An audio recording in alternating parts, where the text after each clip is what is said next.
tap godha koppiliin. Giiftiroota keenya qabadha.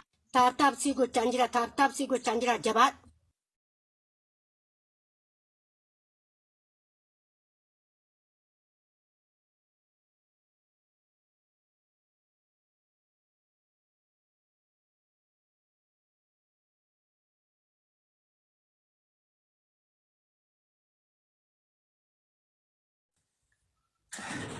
YouTube kenya harmeetu subscribe akka godhan ittiin isinis Armee tuubii subscribe. Profiiliin suura kooti. Ana beekaru raayii irra jirraati share godha.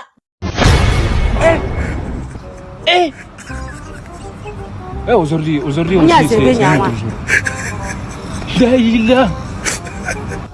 Le monde part en couille. Non. Ça dit.